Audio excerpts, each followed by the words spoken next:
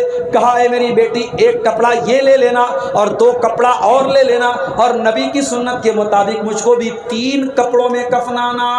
پتہ یہ چلا کہ صحابہ مرنے میں بھی نبی کی سنتوں پر عمل کرتے تھے۔ میت کے تعلق سے بھی آج ہمارے یہاں بہت ساری بدعات ہیں۔ میں سیمانچل کے حالات نہیں جانتا، بنارس میں بہت ساری بدعات اہل حدیثوں میں تو کم ہے، دوسروں کے یہاں بہت ساری ہیں۔ تیسرے دن تیجا ہو رہا ہے، 40ویں دن 40واں ہو رہا ہے، قرآن خوانی ہو رہی ہے، اور مردے کو جب دفنانے لگتے ہیں تو بیر کی پتی کو قبر میں ڈال رہے ہیں، دفنانے کے بعد قبر پہ کھڑے ہو کے اذان دے رہے ہیں، بہت کچھ ہو رہا ہے۔ مگر یاد رکھو میرے پیارے ساتھیوں، ہمیں میت کے تعلق سے اور مرنے والے کے تعلق سے بھی ہمیں کوشش یہ کرنی چاہیے کہ ہم پیارے نبی کی سنت پر عمل کریں۔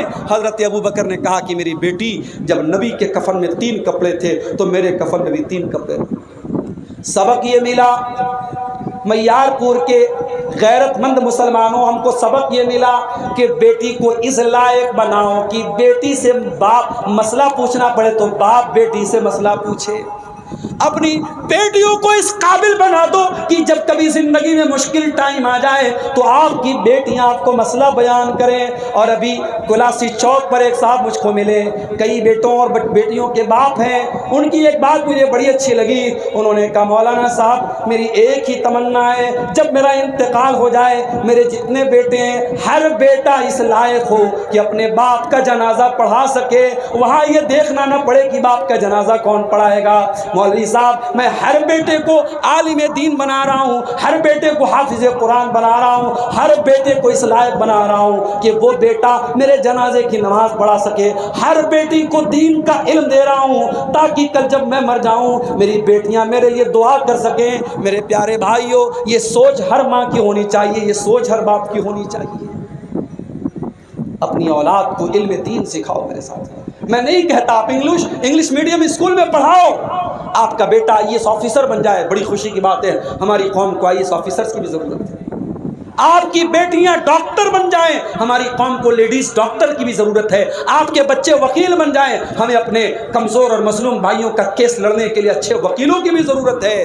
لیکن معاف کرنا، ہمیں وکیل وہ چاہیے جو رشوت نہ لے، ایماندار ہو، اللہ سے ڈرنے والا ہو۔ ہمیں ڈاکٹر وہ چاہیے جو مریضوں کا خون نہ کرے، مریضوں کا خون نہ چوسے، جو ایمان۔ ابھی لکھنؤ کا ایک ڈاکٹر ہے، سرجن ہے، ماشاءاللہ چہرے پر داڑھی بھی ہے، تہجد پڑھتا ہے، اور جب مریض کا آپریشن کرتا ہے، مجھے لکھنؤ کے ایک صاحب نے بتایا مولانا صاحب اتنا بہترین ڈاکٹر ہے کہ آپریشن کے پہلے 2 رکعت نماز پڑھتا ہے، اور آپریشن کے وقت یہ کہتا ہے کہ دیکھو بھائی، میں معالج ہوں، میں سرجن ہوں، میں علاج کر رہا ہوں، لیکن شفا اللہ کے ہاتھ میں ہے، اور 5 ٹائم کا نمازی ہے، سوموار کو نفل روزہ رکھتا ہے، جمعرات کو نفل روزہ رکھتا ہے۔ آج ایسے ڈاکٹر بھی ہماری قوم کو چاہیے میرے پیارے ساتھیوں، جو دیندار ہوں۔ آج ہمارے قوم کو اچھے وکیل بھی چاہیے، آج ہمارے قوم کو اچھے پولیٹیشینز بھی چاہیے جو ایماندار ہوں، جو نیک ہو، جو دیندار ہوں۔ میں تعلیم سے منع نہیں کر رہا ہوں، لیکن ہاں، مکان کی فاؤنڈیشن مضبوط ہونی چاہیے۔ اپنے بیٹوں اور بیٹیوں کو دین کی تعلیم دو